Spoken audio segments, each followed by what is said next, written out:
Assalamualaikum warahmatullahi wabarakatuh. Selamat berjumpa dengan Pak Tomo. Mudah-mudahan kita semua selalu sehat ya.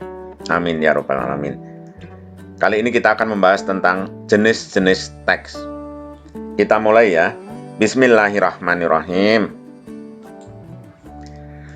Dari berbagai segi, maksudnya bisa dari penulisannya, dari kisahnya, teks dapat dikelompokkan menjadi teks non-fiksi, teks fiksi, teks narasi, teks argumentasi, teks deskripsi, teks persuasi, teks eksplanasi, teks investigasi, dongeng, fabel, legenda, mitos, sage, roman, parabel, hikayat, cerpen, novel. Nah, kita akan lihat satu-satu ya. Teks non-fiksi. Teks non-fiksi adalah teks yang berisi bukan karangan atau rekaan. Teks non-fiksi ini berisi fakta. Kemudian teks fiksi. Teks fiksi adalah teks yang berupa karangan atau rekaan dan bukan fakta. Ini ngayal nih ya, khayalan. Kalau ini fakta, bukan khayalan ya. Teks narasi adalah teks yang berisi kisah seseorang yang disusun dengan urutan waktu. Nah, teks narasi ini bisa berupa fakta, bisa berupa fiksi. Tapi kebanyakan berupa fakta. Karena dengan urutan waktu ya. Ada teks narasi sejarah, ya, ada teks narasi tentang biografi atau riwayat hidup. Nah, kemudian teks argumentasi. Teks argumentasi berisi tentang alasan-alasan tentang suatu pendapat. Ini biasanya termasuk non-fiksi, berupa fakta nih ya. Teks deskripsi. Teks deskripsi adalah teks yang menjelaskan suatu benda atau objek secara detail. Misalnya, meja. Meja itu berwarna biru, mempunyai kaki 4 buah, ukurannya panjang 50 cm, lebar 20 cm, misalnya seperti itu. Jadi, menjelaskan suatu benda atau objek secara detail. Candi Borobudur berukuran 80 meter kali 100 meter misalnya seperti itu. Itu juga namanya deskripsi ya. Berikutnya teks persuasi, berisi ajakan atau mempengaruhi pembaca untuk melakukan sesuatu. Jadi teks persuasi itu pada akhir teks biasanya ada tulisan marilah. Oleh karena itu marilah kita selalu menjaga kebersihan, itu berarti persuasi ya. Berisi ajakan yang mempengaruhi pembaca. Oleh karena itu marilah kita selalu menjaga kesehatan agar tidak sakit. Nah, ini persuasi. Berikutnya teks investigasi adalah teks yang isinya hasil pengamatan, penelitian atau wawancara. Jadi teks investigasi ini berupa fakta ya, berarti non-fiksi. Tes investigasi termasuk non-fiksi karena berupa fakta-fakta yang dikumpulkan yang asalnya dari pengamatan, penelitian atau wawancara. Berikutnya teks eksplanasi.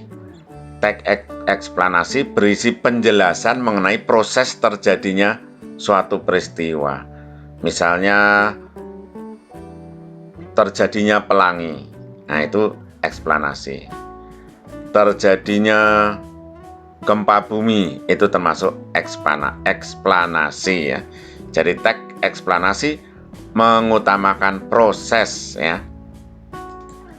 Berikutnya dongeng. Dongeng adalah cerita khayalan sejak zaman dulu dan disampaikan secara turun-temurun. Jadi khayalannya itu khayalan sejak zaman dulu, bukan khayalan sekarang ya. Nah, dari zaman dulu dongeng itu ya, disampaikan secara turun-temurun. Waktu itu disampaikannya secara lisan biasanya, tapi sekarang ada dongeng berbentuk buku ya. Nah, dongeng ini bukan fakta. Ini khayalan, berarti termasuk fiksi. Fabel. Fabel adalah cerita tentang dunia binatang. Fabel ini termasuk dongeng.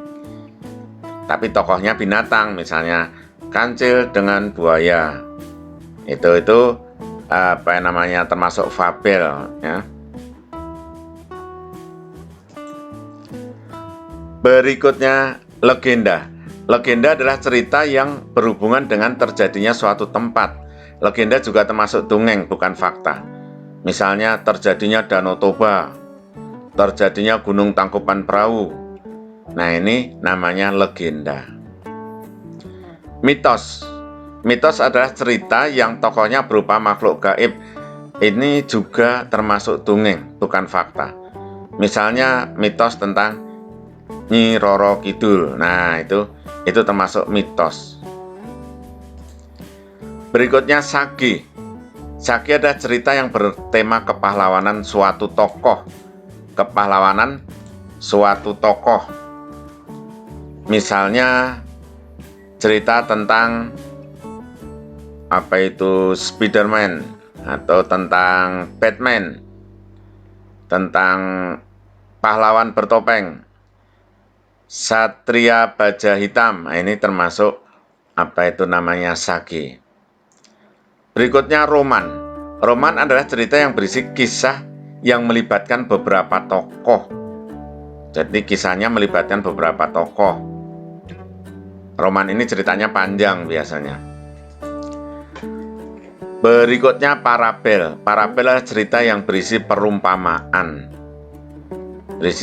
Isinya nasihat tapi dengan perumpamaan. Kemudian hikayat. Hikayat adalah cerita yang berisi kisah keluarga kerajaan. Hikayat adalah kisah yang berisi keluarga kerajaan. Novel. Novel adalah cerita yang berisi kisah perjalanan hidup seseorang. Novel itu biasanya kisahnya panjang, ya. Biasanya satu buku nyeritain satu orang aja. Terakhir cerpen. Cerpen adalah cerita yang dikemas secara singkat dalam satu sesi. Jadi dibaca sekali duduk, dibaca selesai. Kalau novel ini nggak selesai sekali duduk. Kadang-kadang dibaca nggak selesai, dibawa kemana-mana baru seminggu selesai mungkin. Kalau cerpen sekali duduk selesai, ya. Baik, inilah tadi jenis-jenis teks. Mudah-mudahan bermanfaat. Jangan lupa sebarkan video ini kepada teman-teman kalian. Terima kasih. Assalamualaikum warahmatullahi wabarakatuh.